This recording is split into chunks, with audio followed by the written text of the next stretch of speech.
Hello friends, welcome to my channel. तो चलिए देखते हैं आज ज्योग्राफी से 10 क्वेश्चन। तो आज देखेंगे हम सेट 13। ठीक है। हमारे चैनल पे नए हैं, चैनल को सब्सक्राइब जरूर कर लें ताकि आपको नोटिफिकेशन जो है वो मिलता रहे। ठीक है। तो आइए देखते हैं आज का पहला question.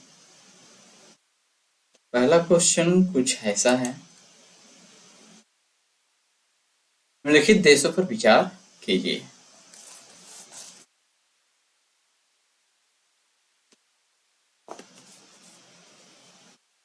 Armenia, Azerbaijan, Croatia, Romania, Uzbekistan.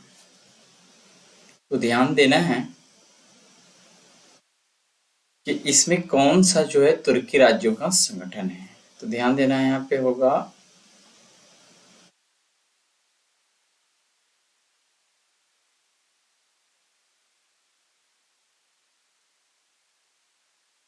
दो, अजरबैजान और उज्बेकिस्तान ऑप्शन। इसमें सदस्य देश जो है ना, शायद ए, यू, के, के, टी। ठीक है, ऑकट। फिर ए, यू, के टी ही याद रखना है। अजरबैजान, उज्बेकिस्तान, ठीक है, किर्गिस्तान, कजाकिस्तान और तुर्की, ये 5 देश तुर्की राज्यों के संगठन में आते हैं। क्वेश्चन ये आपका 2022, हाँ 2022 का ही है।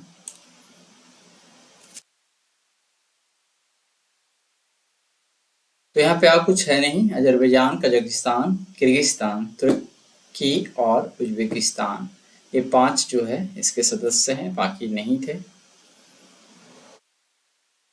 निम्नलिखित कथनों में से कौन सा एक कभी कभी समाचारों में उल्लिखित सेमकापुद्वीप विवाद को सर्वोत्तम रूप से प्रतिबिंबित करता है। तो कह रहे हैं आमतौर पर यह माना गया है कि वे दक्षिणी चीन सागर के आसपास किसी देश द्वारा निर्मित कृत्रिम द्वीप है। तो कृत्रिम द्वीप तो ये नहीं होना चाहिए। ठीक है। फिर है चीन और जापान के बीच पूर्वी चीन सागर में इन द्वीपों के विषय में समुद्री विवाद होता रहता है। तो ये पूर्वी चीन सागर में भी नहीं पड़ता है, दक्षिणी चीन सागर में तो पड़ता होगा। ठीक है, लेकिन कृत्रिम नहीं है। कर वहां ताइवान को अपनी रक्षा क्षमताओं को बढ़ाने में मदद करने के लिए एक अस्थायी अमेरिकी सैन्य अड्डा स्थापित किया गया। तो वहां ताइवान को अपनी रक्षा क्षमताओं को बढ़ाने में मदद करने के लिए अस्थायी अमेरिकी सैन्य अड्डा स्थापित किया गया है। तो ये बात भी गलत है। पर यद्यपि अंतर्राष्ट्रीय न्यायालय ने इन्हें अस्वामिक भूमि घोषित किया है, तथापि कुछ दक्षिण पूर्वी एशियाई देश उन पर दावा करते हैं। ध्यान देना है कि यहाँ एक टर्म आया है, अंतर्राष्ट्रीय न्यायालय ने इसे अस्वामिक मतलब जिसपे कोई भी स्वामित्व नहीं जता सकता वैसा भूमि इसको घोषित किया है। फिर भी इसके लिए लड़ते रहते हैं जापान और चीन। तो सेंकाकू द्वीप विवाद पूर्वी चीन सागर में स्थित निर्जन द्वीपों के एक समूह को लेकर है, जिस पर चीन और जापान दोनों अपना दावा करते हैं। पर जापानी द्वीपों को सेंकाकू द्वीप कहता है, जबकि चीन इन्हें दियाओयू द्वीप कहता है। ध्यान देना है, हमने गलती बता दिया, पूर्वी चीन सागर में ही है, दक्षिणी चीन सागर में नहीं है। ठीक है। तो क्या था, चीन और जापान के बीच पूर्वी चीन सागर में इन द्वीपों के विषय में समुद्री विवाद होता रहता है। तो फिर तो बी भी सही हो जाएगा उसका कारण। पहला सेंकाकू द्वीप कृत्रिम द्वीप नहीं है। सेंकाकू द्वीप पर कोई अस्थायी अमेरिकी सैन्य अड्डा नहीं है। अच्छा, तो आया। ठीक है, यही सही है, यही सही है। विवाद तो इन दोनों के बीच इस को लेकर होता ही रहता है। तो ये डी क्यों गलत है वो देखते हैं।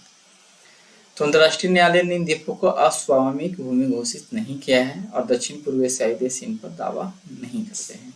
अच्छा, ऐसा घोषित ये नहीं किया है, ये हमने गलती बताया, ये ध्यान नहीं था। तो आंसर बी है, चीन और जापान के बीच पूर्वी चीन सागर में क्या है, इन द्वीपों के विषय में समुद्री विवाद होता रहता है। कर समुद्री कानून पर संयुक्त राष्ट्र अभी समय यूनाइटेड नेशंस कन्वेंशन के संदर्भ में निम्नलिखित कथनों पर विचार कीजिए। किसी तटीय राज्य को अपने प्रादेशिक समुद्र की चौड़ाई को आधार रेखा से मापित 12 समुद्री मील से अनधिक सीमा तक अभिसमय के अनुरूप सुस्थापित करने का अधिकार है। यहाँ एक टर्म आया है यूनाइटेड नेशन कन्वेंशन, या फिर इसको UNCLS।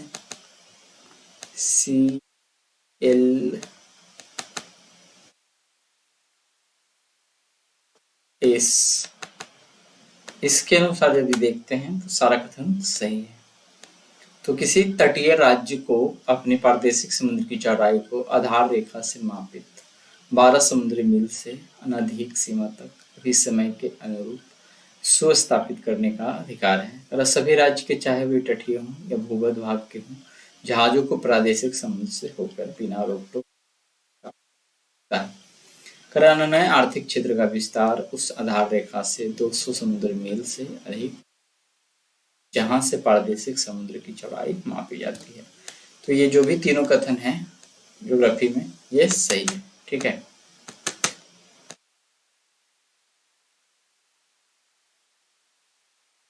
कह रहा है यह कथन पूरी तरह से सही है। UNCLOS मतलब कि समुद्री कानून पर संयुक्त राष्ट्र अभिसमय अनुच्छेद 3 के अनुसार प्रत्येक राज्य को अपने प्रादेशिक समुद्र की चौड़ाई निर्धारित करने का अधिकार है, लेकिन यह चौड़ाई आधार रेखा से 12 समुद्री मील से अधिक नहीं हो सकती। तो हाँ, अधिक लिखा था। आधार रेखा वह सामान्य निम्न ज्वार रेखा होती है जो तटीय राज्य के आधिकारिक तौर पर मान्यता प्राप्त बड़े पैमाने के मानचित्र पर चिन्हित होती है।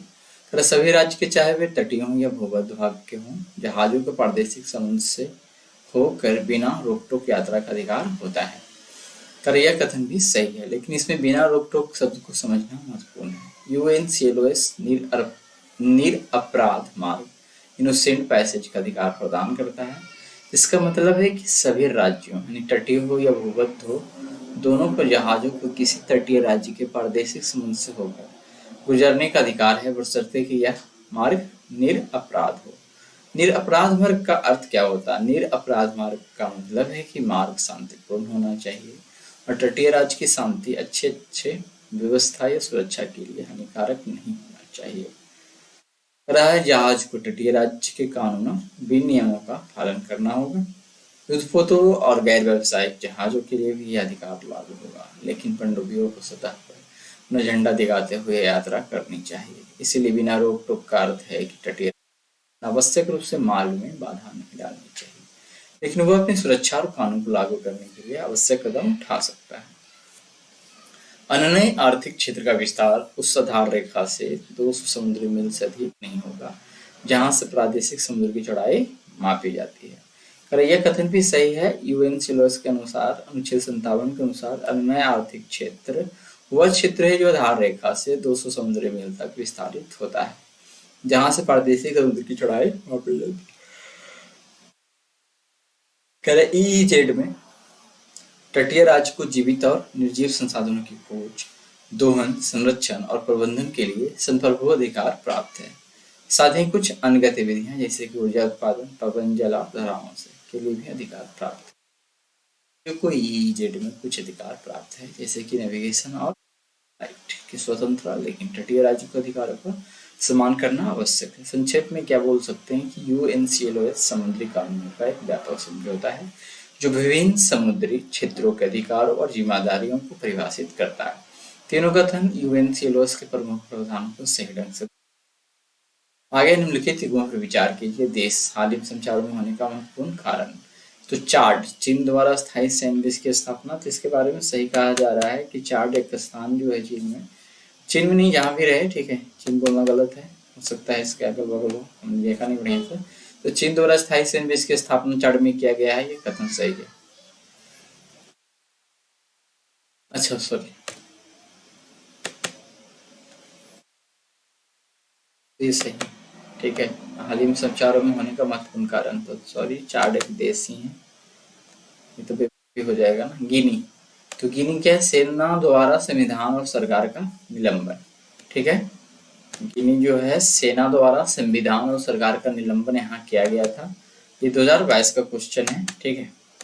तो उस वक्त ये घटना में रहा था। तो ये दोनों कथन को सही माना गया है। लेबनान गंभीर रूप से लंबे समय से आर्थिक मंदी से नहीं उस वक्त गुजरा था। ट्यूनीशिया राष्ट्रपति द्वारा संसद का निलंबन ये भी उस वक्त ट्यूनीशिया में नहीं किया गया था, कहीं और किया गया था। तो केवल यहाँ पे क्या है, 2 युग्म सही है। मतलब कि इस प्रकार का क्वेश्चन आता है, ये ध्यान देना है, क्वेश्चन दोबारा नहीं आने वाला है। कर ये युग्म गलत है, चीन में चाड में कोई स्थायी सेनाबेस स्थापित नहीं किया है, यही गलत है। हमने ही गलत बता दिया क्या?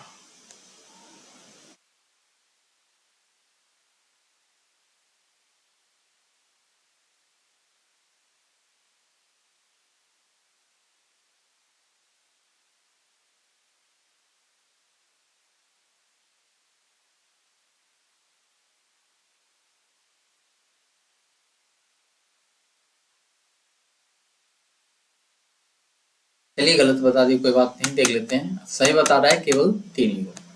ठीक है, ऑप्शन सी यहाँ क्या हो जाएगा, करेक्ट हो जाएगा। तो आइए देखते हैं क्या है इसमें सही। कह रहा है यह युग्म गलत है, चीन ने चाड में कोई स्थायी सैन्य बेस स्थापित नहीं किया है। ज्यूती में चीन का एक सैन्य बेस है, लेकिन चाड में नहीं है। फिर है गिनी, सेना द्वारा संविधान और सरकार का निलंबन, यह युग्म सही है। सितंबर 2021 में गिनी में सेना ने तख्ता पलट किया है और संविधान और सरकार को निलंबित कर दिया था। लेबनान की बात करें तो ये भी सही ही बताया गया है कि लेबनान कई वर्षों से गंभीर आर्थिक संकट से जूझ रहा था, जो 2019 में शुरू हुआ था। तो उस वक्त का ये सब करंट अफेयर है। फिर ट्यूनीशिया, राष्ट्रपति द्वारा संसद का निलंबन, यह युग्म भी सही है। जुलाई 2021 में ट्यूनीशिया के राष्ट्रपति कैस सैयद ने संसद को निलंबित कर दिया था और प्रधानमंत्री को बर्खास्त कर दिया था। आगे है निम्नलिखित युग्मों पर विचार कीजिए। अक्सर समाचारों में उल्लिखित क्षेत्र और देश, अनातोलिया, अम्हारा, काबो डेलगाडो, कातालोनिया।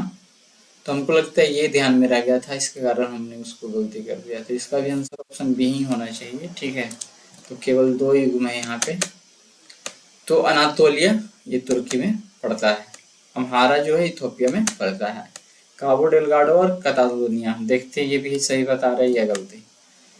तो अनातोलिया, जिसे एशिया माइनर के नाम से भी जाना जाता है, तुर्की का एक बड़ा प्रायद्वीप है और देश का अधिकांश भाग इसी क्षेत्र में स्थित है। फिर है अम्हारा, इथोपिया, यह युग्म सही है। अम्हारा इथोपिया का एक क्षेत्रीय राज्य है और अम्हारा लोग इथोपिया के सबसे बड़े जातीय समूह से एक है। काबो डेलगाडो, ये सब क्वेश्चन इजी नहीं है, हार्ड होता है, सबके बारे में जानना होगा। करे काबो डेलगाडो स्पेन, यह युग्म गलत है। काबो डेलगाडो मोजाम्बिक का एक उत्तरी प्रांत है, जो हाल के वर्षों में इस्लामी आतंकवाद के कारण खबरों में रहा है। फिर एक कातालोनिया, जो इटली में पड़ता है। तो बोल रहा है कि कातालोनिया स्पेन का एक स्वायत्त समुदाय है जो अपनी स्वतंत्रता के लिए। फिर निम्नलिखित कथनों पर विचार कीजिए। तो ये सब क्वेश्चन सदाबहार है, मतलब कभी भी तोड़ जोड़ कर पूछा जा सकता है। कर झेलम नदी बुलर झील से होकर जाती है, तो ये कथन क्या है, सही है। करा कृष्णा नदी सीधे कोलेरू झील का भरण करती है, तो ये कथन क्या है, कृष्णा नदी सीधे कोलेरू झील का भरण नहीं करती है। ठीक है। फिर गंडक नदी के विसर्पण से कांवर झील निर्मित हुई है। तो गंडक नदी के विसर्पण से कांवर झील निर्मित हुई है, तो इसके बारे में यूपीएससी क्या है, आंसर सिर्फ इसी एक को रख रहा है, केवल एक को रख रहा है। ठीक है, तो गंडक नदी के विसर्पण से कांवर झील निर्मित हुआ है, ये ऑक्सबो झील है।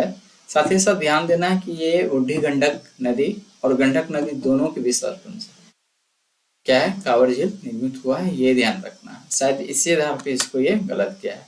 उत्तर जहां भी मिल रहा है यही मिल रहा है, कोई तो सिर्फ बूढ़ी गंडक को बता दिया है, कहीं कहीं पे आपको बूढ़ी गंडक और गंडक नदी के विसर्पण से ये दोनों से मिलकर बना है, जिस कारण से इसको गलती रखा गया है। तो आइए देखते हैं, यहाँ पे केवल 2 नहीं, केवल 1 हो जाएगा।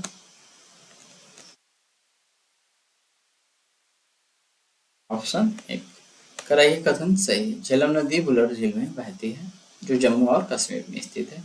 वुलर झील झेलम नदी के मार्ग में एक महत्वपूर्ण झील है। फिर कृष्णा नदी सीधे कोलेरू झील का भरण करती है, यह कथन गलत। कोलेरू झील सीधे तौर पर कृष्णा नदी से नहीं भरती है, बल्कि कृष्णा और गोदावरी नदियों के डेल्टा क्षेत्र में स्थित है, यानी कि दोनों के डेल्टा क्षेत्र में स्थित है। इन नदियों को नहरों और मौसमी बाढ़ से भरती है।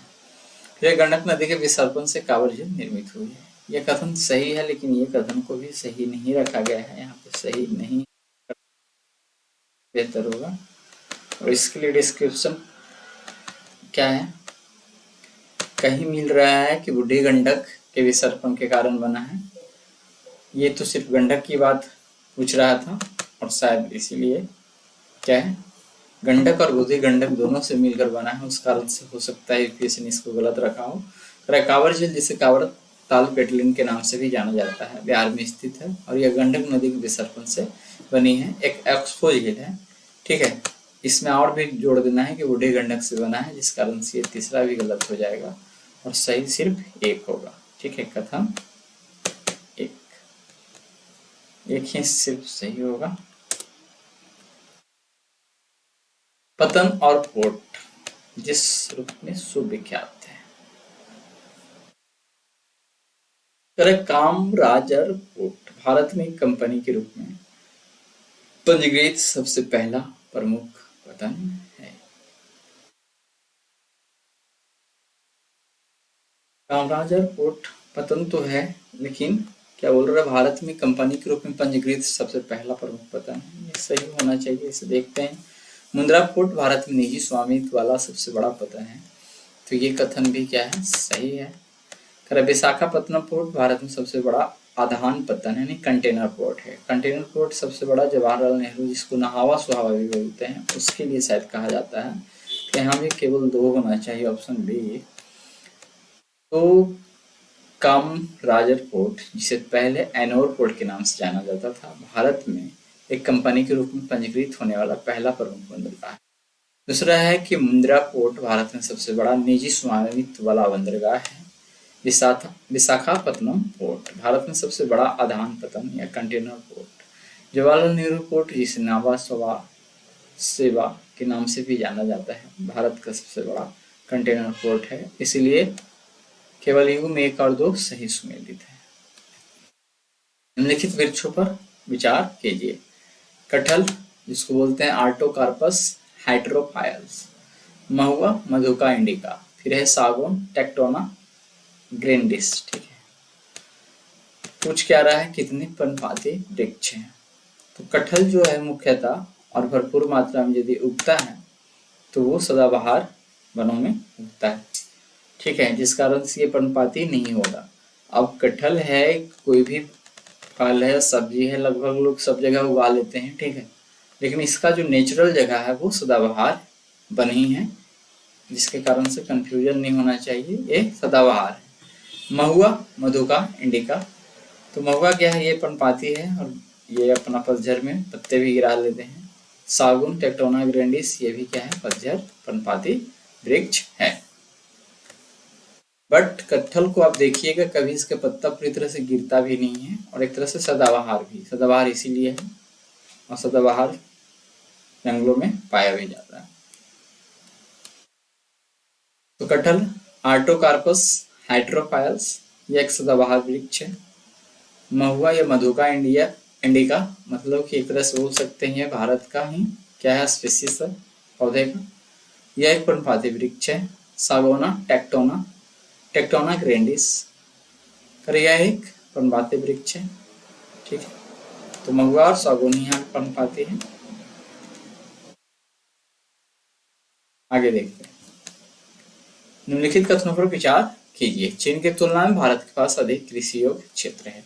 चीन की तुलना में भारत में सिंचित क्षेत्र का अनुपात अधिक है। चीन की तुलना में भारत की कृषि में प्रति हेक्टेयर और औसत उत्पादकता अधिक है। क्या बोल रहा है, चीन की तुलना में भारत के पास अधिक कृषि योग्य क्षेत्र है। जहां तक ये ध्यान देने वाली बात है, हमको लगता है इसमें एक भी सही नहीं होना चाहिए। चीन की तुलना में भारत के पास अधिक कृषि योग्य क्षेत्र है, ये गलत होना चाहिए। चीन की तुलना में भारत में सिंचित क्षेत्र अधिक है, तो ये भी गलत होना चाहिए। चीन टेक्नोलॉजी इस पर सब में आगे है, तो भारत से बहुत कमी है। चीन की तुलना में भारत की कृषि में प्रति हेक्टेयर औसत उत्पादकता अधिक है, तो ये भी गलत होगा। चीन की तुलना में भारत की कृषि में प्रति हेक्टेयर औसत उत्पादकता अधिक है, ये भी गलत है, ये डी होना है। अरे अच्छा, चीन की तुलना में भारत के पास अधिक कृषि योग्य क्षेत्र है, इसको सही रखा। जहां तक चाइना की बात आती है अधिक होना चाहिए, लेकिन चलिए जो भी बताया वही मानना है। तो ये दोनों तो गलत है, ठीक है। फिर भारत के पास चीन की तुलना में थोड़ा अधिक कृषि योग्य भूमि है। तो चीन में सिंचित क्षेत्र का अनुपात भारत से अधिक है। चीन ने अपनी कृषि भूमि के एक बड़े हिस्से को सिंचित किया है। फिर चीन में प्रति हेक्टेयर कृषि उत्पादकता भारत की तुलना में अधिक है। चीन ने उन्नत तकनीकों और बेहतर प्रबंधन के माध्यम से उच्च उत्पादकता हासिल की है। तो ये दोनों पे तो कॉमन सेंस लग रहा था, बट ये ध्यान में रखना है कि एक एक्सेप्शन पॉइंट हो गया कि भारत में चीन से कृषि योग्य क्षेत्र अधिक है। ये 2022 का क्वेश्चन है। आगे, निम्नलिखित में कौन सा एक समुद्र स्तर में पुनरावर्ती गिरावट का सर्वोत्तम उदाहरण है? इसे वर्तमान समय की सुविस्तृत कक्ष भूमि उत्पन्न हुई है।